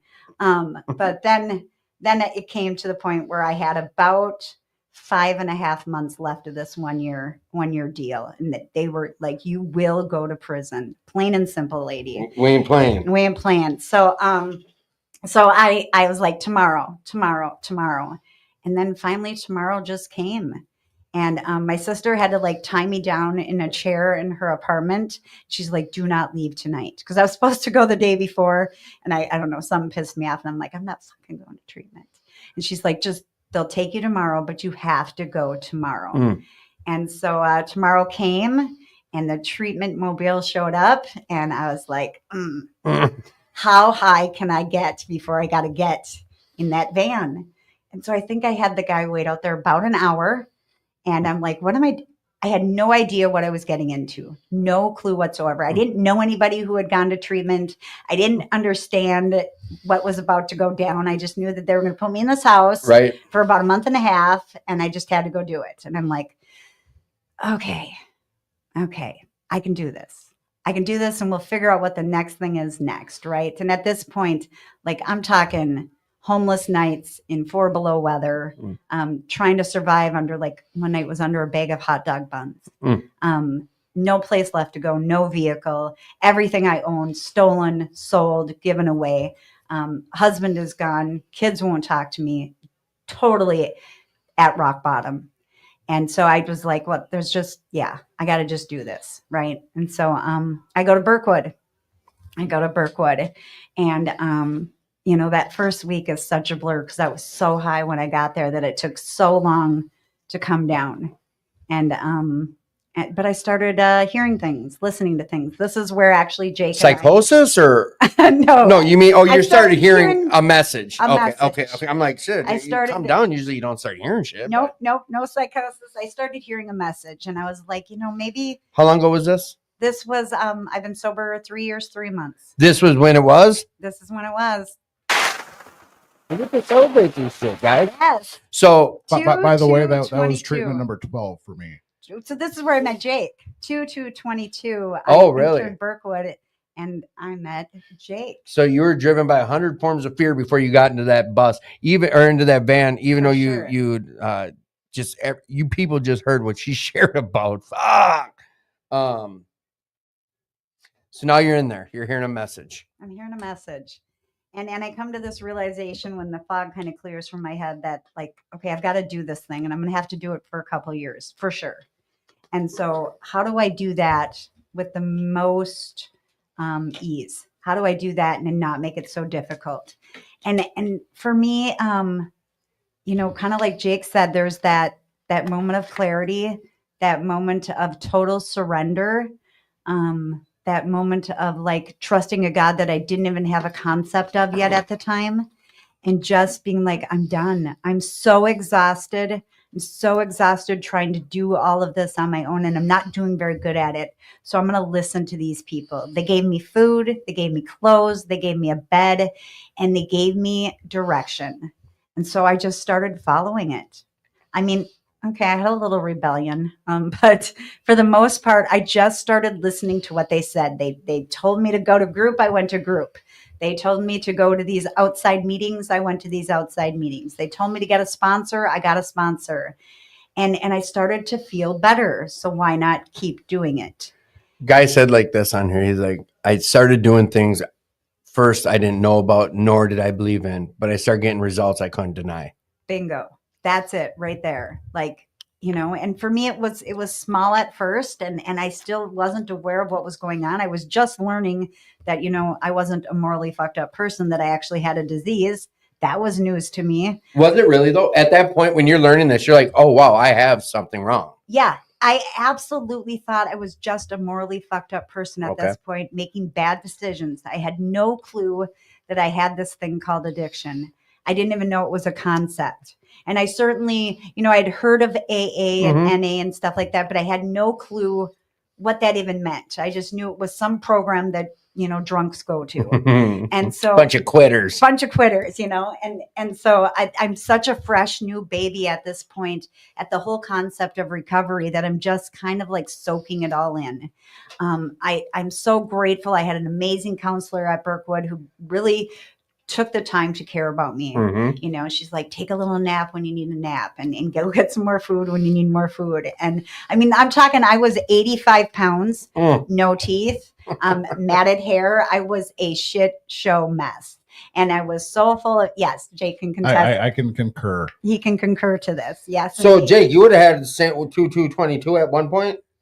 Nope, that was the day I entered. He had been there. I had already been there for a few weeks. Yeah, yeah. And so you're getting the beds warm, right? And there's Jake. He's got this soothing voice and this wisdom because he's got all this past experience, right? All them tools. So I'm kind of latching on to hearing what he has to say. And Jake became my first close friend in recovery, and we've stayed connected ever since. It's been this. How do you deal with that when your buddy from these treatments who you got close with, all of a sudden he's like, I'm fucked up again? As he's telling his story, I'm sitting here thinking, like, I know where I was when this shit happened. Right. Like that 0.5. We were an outpatient together at the time, and we talked daily. Jake and I would talk, and so a day came and no Jake.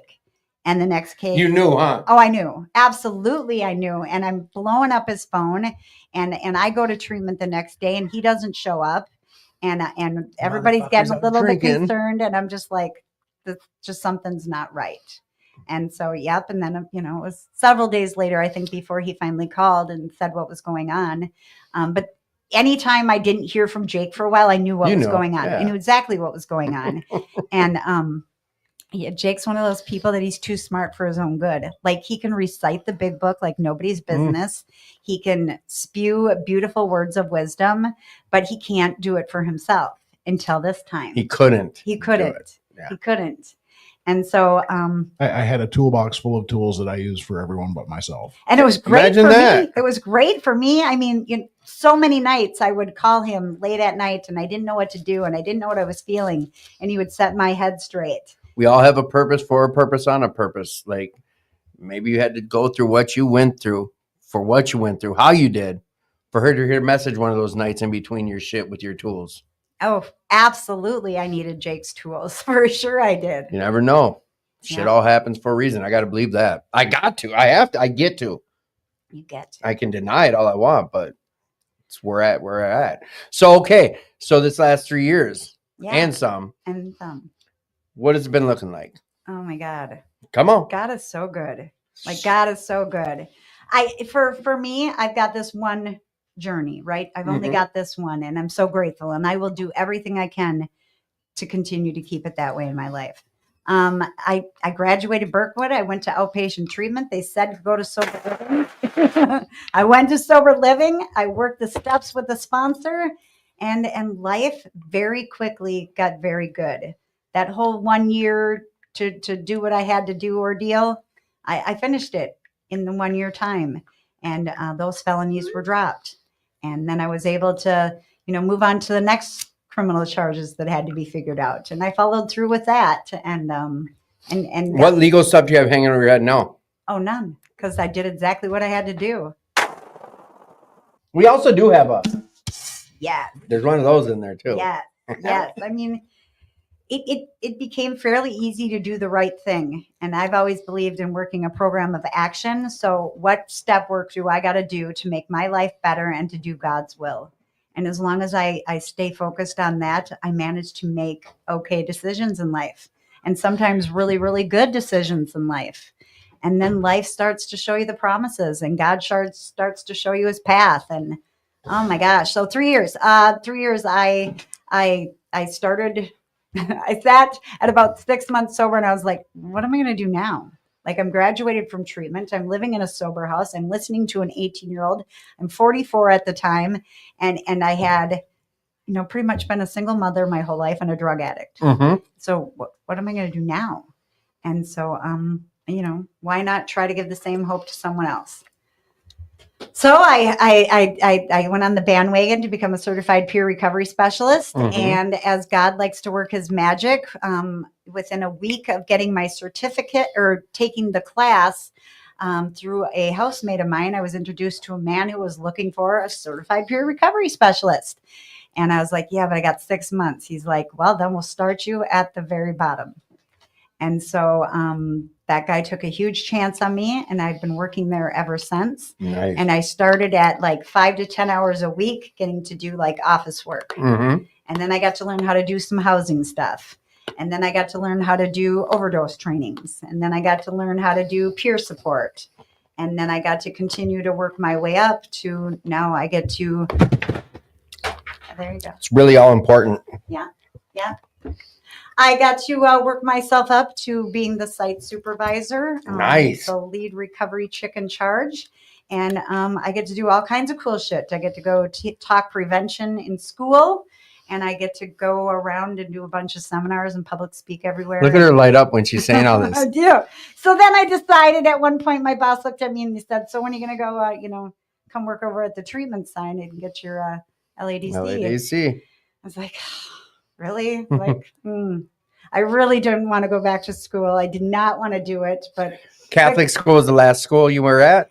I dabbled in like a semester later at St. Cloud State, but that lasted like nothing, of course, because I got high again, Right. And failed again. But so but pretty much I had done my 2 years while I was in high school, and then about a year and a half worth of extra throughout. But yep, so it had been 22 years since I last opened a school book, and this past fall I started my first year of school. Yeah. How are you liking it? I fucking hate it. Really? Yes, dude, that's a lot of work. I'm going to school full time, working almost full time. I'm trying to have a life, doing my recovery deal. But here's the deal: it doesn't matter how much I hate it, because this is what God's will is. And I have so much pride and pleasure and hope in that. And this is just a phase. Like, this is just a phase that I got to get through to do what I really want to do. You get to get through it. I get to get through it. So, I mean, no, I don't like to study and write papers and things like that, but I love to learn about addiction. I love the honesty. Shit. Yeah, no, I don't even joke about it for a second. Mm-hmm. I'm excited to learn about addiction. I'm excited to help other people. I truly believe that I can make an impact, and so I will do what I don't want to get where I want to. That's how we weren't scared to pick up the fucking dope pipe. Nope. Nope. I appreciate you guys. Listen, so Can I just throw something in there? Yeah, you can throw a bunch of somethings. One treatment. Wow. Man, one treatment. She did all that with one treatment. Yeah.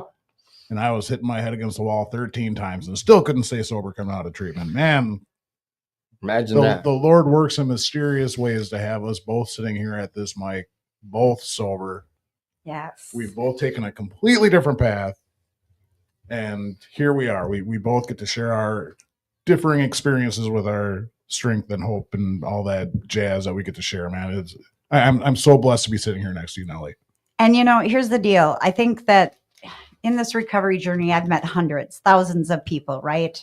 But there are certain people that you come across that that was definitely God's intention to introduce you to that person. And that was absolutely the relationship that Jake and I have had. Like, I know for fact that God purposely put us together in that treatment center so that we could be sitting here today, 3 years later. I mean, there are just significant people that have impacted my recovery, and he is for sure one of them. Jake, is that weight on your shoulders to hear that? It's motivation. It's motivation to continue doing this. It drives me. I've shared my story on Facebook. A lot of you out there that know me know that I've shared a lot of my stuff on Facebook. There's people that have told me flat out that I've inspired them to get sober, to get clean, and they have more clean time than I do. Mm-hmm. But I started that journey for them, or I at least said something that resonated with them, or I posted one thing on Facebook one time that really hit them in the feels the right way to get them to take that next step. Mm-hmm. Yeah. So I'm blessed to be able to be a part of this. I even though I've fallen on my face so many times, I can use that. I can use that part of my story to help someone else maybe not fall on their face as many times, or at least if they do fall on their face as many times or more times, you can still pick yourself up. You can still do this. Angela B, thank you for supporting the show, and good night to you too. And not only that, so like Jake has been huge in my recovery. Don't get me wrong, but the friendship, like we have had an amazing friendship with each other. We've done some super fun things, and we, laugh, and we've cried, and we've shared deep stories, and so there's that twofold component that he's really been instrumental in my recovery, but more so as just the first authentic, real friendship that I probably ever had. I mean, when I look back over my life, I've had some, really close friends, but very few, right?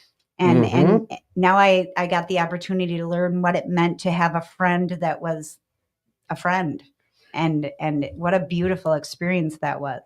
That's what we get to do. We totally get to do it. Amazing stuff, Chucky. So this is the portion of the show that we have a few questions. You're finishing off. You just sit comfy, buddy. I'm a dick sometimes. So, Jake, yes, pick a number. One. This is where we take a left turn, move a little bit from recovery. Sounds good. Question number 1 through 53. Pick one. 27. 27. Haven't had that one. If you could instantly be an expert in a subject, what would that subject be?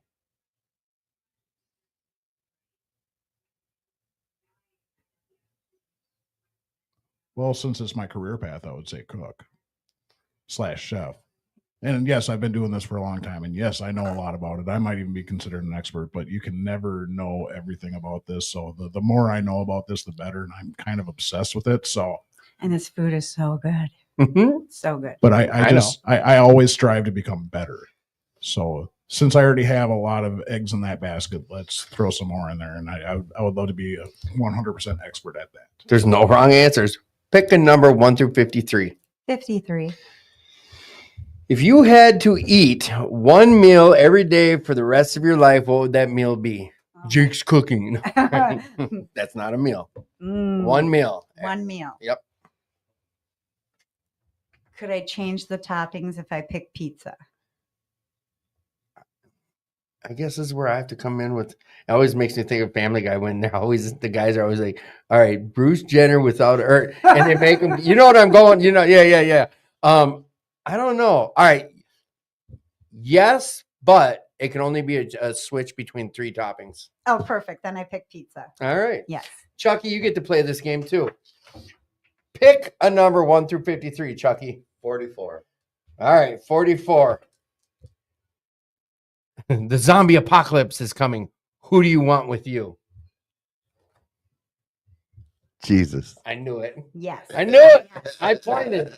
All right, we're gonna do one more round. Jake, number 1 through 98. We'll keep the sevens going, and I'll say 17. 17. Name one of your favorite things about the person sitting next to you. You know, she had mentioned her lack of teeth, Yep. and now she has teeth, and I love seeing her beautiful smile, because I met her when she was legit. Like, she says she looked like shit. Now she looked like she got ran through a damn ringer. I mean, I did. She I was was an rough. absolute 100% mess. Yeah. And just to be able to see her smile the way that she smiles, with all that confidence, and just knowing where she came from, man, it's beautiful. Yeah. Yeah. Love you too. 1 through 98. 22. 22. Here we go. I love these. If you could be cast in a movie of your choice, what movie would you choose, and which character would you want to play? Oh my God. Fun fact about me. I don't really do TV. Pick another number. Okay. 5. 5. Who is a hero in your life? I mean, God is the greatest hero of them all, but I gotta kind of say my daddy. That's all right. I mean, like my dad has supported me so much. He's your biggest cheerleader? Yeah. Nice. I mean, he was pissed I bet. for years, but we heard the ones that love us most. Absolutely. So, Huh, Dad, Jake? if you're listening, I love you. Thank you for always being Dad, there. you better be listening. Did you share it with your dad? I did. Oh, then he's listening. All right, Chucky. Oh, go ahead. Oh, all right. Chucky, 1 through 98. 18. 18. Tell us about a unique or a quirky habit of yours. Boy. Oh,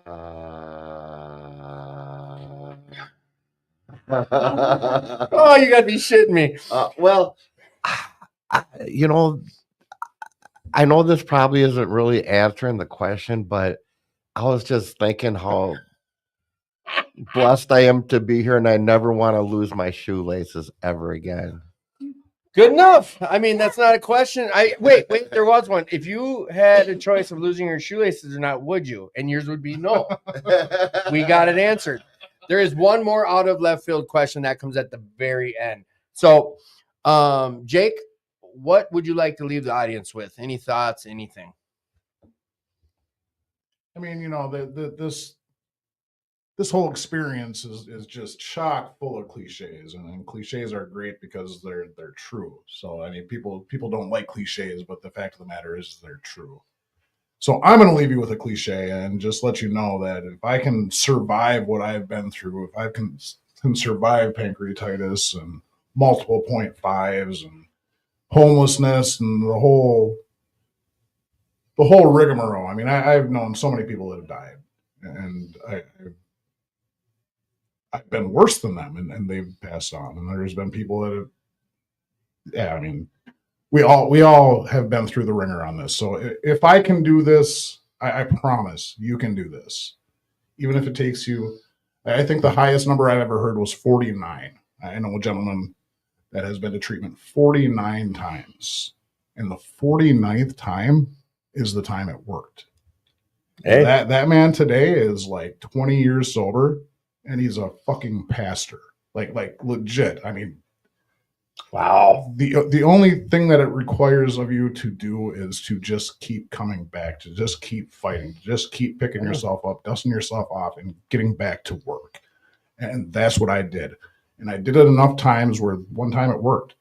You know, they say that like 5% of us get recovered. And I mean, if you consider the fact that I've been to treatment 13 times, you'd figure one of those times would work, or at least I would get sober at some point in time. So, I mean, even if 1 out of 100 times it works for me, guess what? It worked. 1% of the time, it worked. Right. Cool. 1%, cool. As long as I keep fighting for that, eventually it'll take. Eventually you'll get to the point that you can do it. So just keep trying. Just keep coming back. Just keep fighting. What is it? It works 100% of the time, every time. No, it works 60 or Yeah, works 100% of the time, 60% of the time. yeah. It's something. It's funny. It's a good one. Hey, if I didn't have humor in recovery, I'd be fucked. Anything that we left out that you'd like to add? Yeah, especially because Jake did this.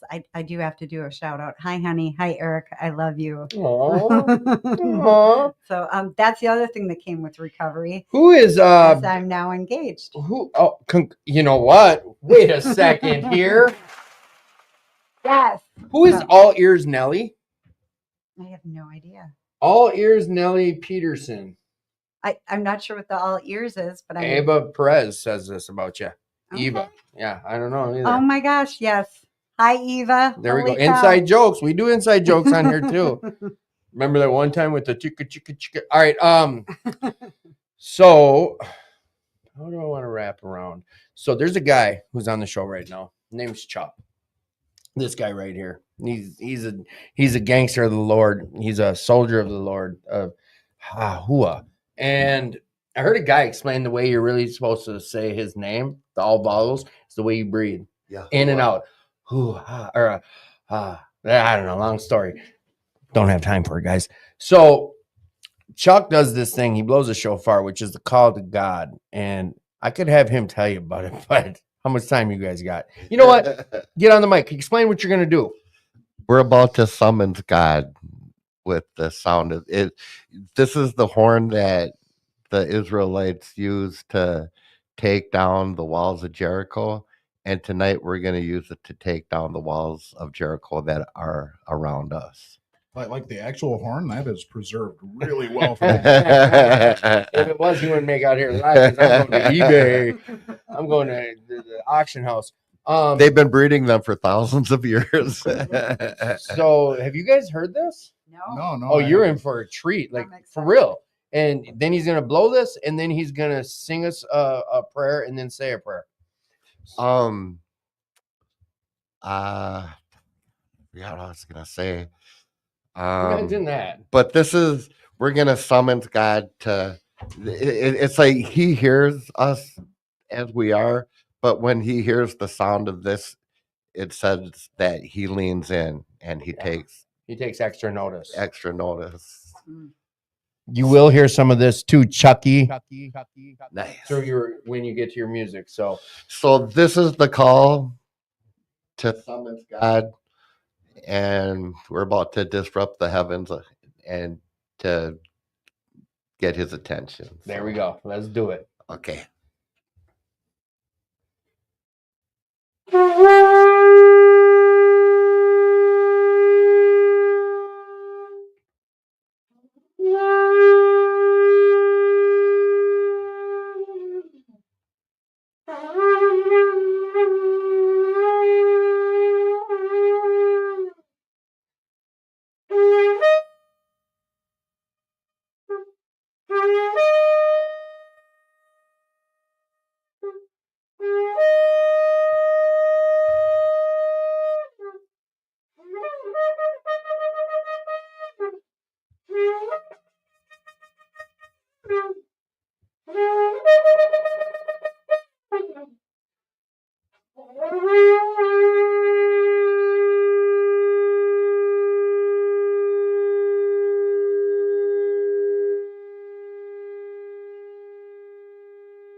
Now that we got His attention, this is a blessing. Whoever hears this, I pray that they'll receive this blessing. This is the blessing that's prayed into the soap to it's like a supernatural prayer for healing and for peace and protection, prosperity. And I'll say it in Hebrew and then in English. Here we go. Yivarechecha Adonai Vayishmarech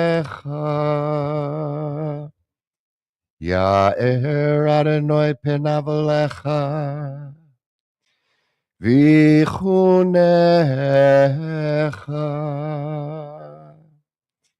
Yase Adonai penavalecha v'yasem lecha shalom. May the Lord bless you and keep you. May he shine his face upon you and be gracious to you.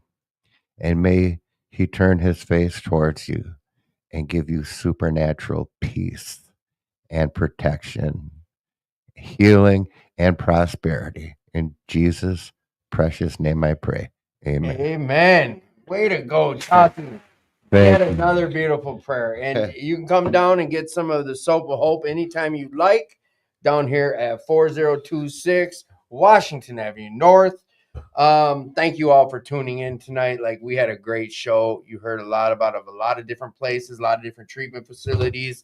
And if you have any further questions about any of that stuff, like, my number still goes across the bottom of the screen. And future shows, you can always feel free to reach out to me. Yeah, a lot of people have checked in tonight, and if I didn't get to your questions, I apologize. But we appreciate everyone checking in. And again, I put a hotline up there, 988. If you're having any thoughts of self-harm or anything, like, please don't reach out. You're worth it. Like, if someone hasn't told you today you're worth this life, you've heard us all talk about, and if no one's told you, like, you're loved, I love you. That's it. I love you. You're worth it. Stick around. Come on down to We'll Work for Recovery. You heard us talk about a lot of different places we get recovery. Jake, one more time, what was that church you were talking about? It's Household of Faith in St. Paul Park. Household of Faith. And where do you work again? Continuum Care Center. Boom. And if you guys have questions about any of those, you can always reach out in future shows to me about that stuff, and I'll get information. Also, would you guys both be willing to come back on the show? Absolutely. 100. 100. So I also have a cheap pop I'd like to throw out there if I could. fucking pitter patter. What is it? So part of my journey of recovery was facilitated by a gentleman by the name of Dave Johnson. Get it. He runs the Lost Sheep Ministry, which is this. Yeah. Lost Sheep. I know all about Lost Sheep. So if you are really struggling and you need help getting into some sort of program, getting into detox, getting some sort of answers, he is always available to you. Grab a pen and write down this number. It's 612. Hang on, Jake. Hang on. 612 414 414 5575. 5575. And that is Lost Sheep Ministries, Dave Johnson. Dave. I know a lot of you out there know who he is, but this is for the people that maybe don't, or maybe you just needed his number and lost track of him. So that's his number. He will always answer, or he will always call back within 5 minutes. I'm pretty sure, even if it's like 3 o'clock in the morning, he will come within, I think, like 10 hours to pick you up or something like that. I think he will come and get you. He will bring you to detox. He will bring you to treatment. He will help you find a treatment. He will do a lot of things for you. Let's make this clear. You know him from not this go round, not in the last 21 months. No. This was from treatment number 3 and on. Yes. So we're talking, this is a good man. I think the first time I heard about him was you, but then I've heard a lot about him ever since. A lot about him. Yeah, he brought me to the hospital when I couldn't get into detox the first time I was over a 0.5. And this was like after my 4th or 5th treatment. So I mean, and I've known him for a long time. Put it this way, Jake has his number stored in his brain. He knows it by heart. He's out there drunk, like 414. He knows it. Like, this dude's helped save his life, man. And I've heard nothing but good about him. I'd like to get him on the show one of these days. He would absolutely love that. Well, I got his number. I'm going to reach out to him about it then. 100%. Chucky, if you could have any superpower, what would it be? To have an amazing soap that when people use it, that they will feel loved and blessed and worthy. You know they already do. Jake, if you could have any superpower, what would it be? Well, my spirit animal is an octopus. I'm wearing an octopus t-shirt and an octopus necklace right now. You are. Because I constantly wish I had like 4 more arms. So I think I would go with that because I definitely need more arms. Nellie, if you could be any superpower or have any superpower, what would it be?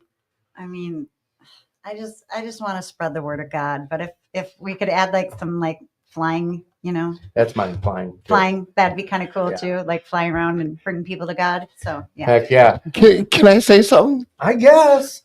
You know what? I'm so glad you said that because on the soap, it has the word of God on it. So Yes. when you go home and wash with it, you're going to literally be Oh. spreading the word of God. Yes, I will. I love these people. Spreading in the I suds. do. And if I could just one last thing, Come on. even if you don't have my soap, if you can remember this when you wash your hands today, whoever gets this message when you're washing your hands, I'd like for you to remember this mantra. You are worthy of love and you matter. Wash, rinse, repeat. Wash, rinse, repeat. So Rocky and Jason and Jalissa, Dustin and Angela and Tina and Rocky and Ava, I think I already said that. Heather, Nick, Gina, Regina, Peter, Frank, Louise, and anyone else that I missed. And I'm sorry about that because I'm not getting my YouTube messages. Thank you guys all for piping in tonight and sharing the show. And what is it? Hit the like button, smash the like button, and share the show or whatever. Just stay clean, man. And if you're struggling, please reach out. You're loved. We'll see you next week. Bye, Z's.